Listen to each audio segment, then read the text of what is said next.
I què fer, finalment?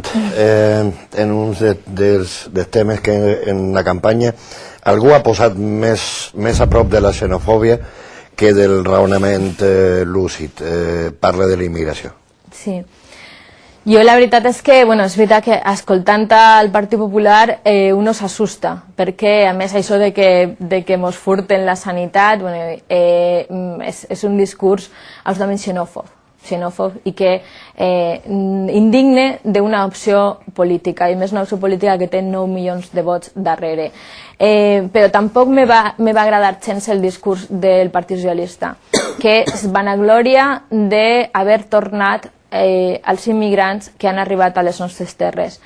Jo vull que la gent se'n recorde d'esta política que ha fet el govern, que és els immigrants que va agafar, els va enviar al Marroc, el rei de Marroc els va enviar al desert i uns periodistes que estaven darrere la notícia se van trobar un autobús d'immigrants enmig del desert que s'estaven morint de set, perquè no els havien deixat ni aigua ni menjar.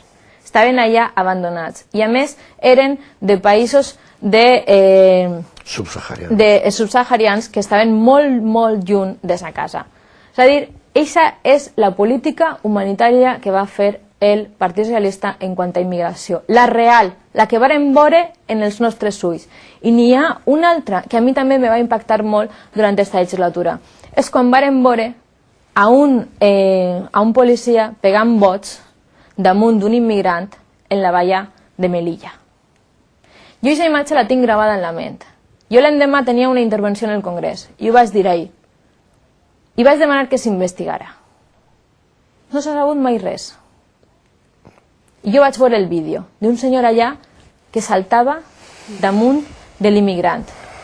Eixa ha sigut la política humanitària que han fet. Ha sigut il·legal, inhumana. A més de no invertir en els centres d'acollida als immigrants que estan absolutament saturats i que jo he anat a visitar i estan en un estat també infrahumà.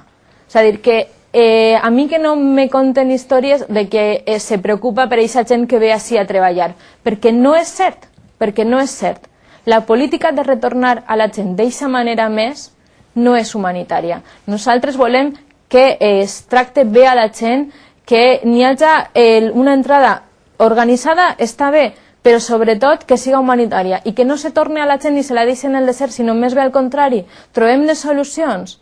A més, si n'hi ha treball, que es treballi, que s'organitzi, que s'invertisquen diners i que no se tenga la gent fent cues de 4 dies dormint en el carrer, com hem vist també últimament.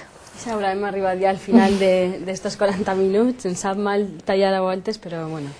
Tens ara uns minutets per dirigir-te a la nostra audiència, si els sembla, Molt bé. per donar el teu missatge.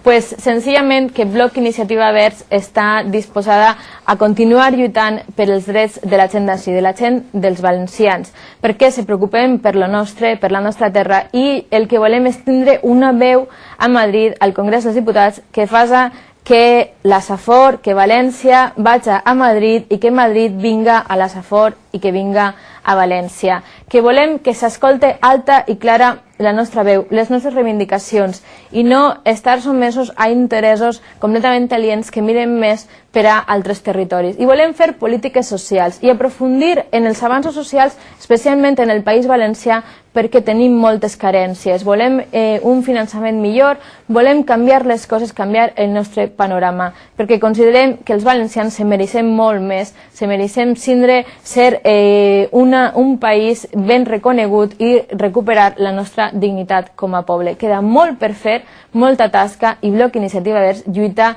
per la igualtat, per la justícia i la solidaritat a l'estat espanyol i especialment al País Valencià.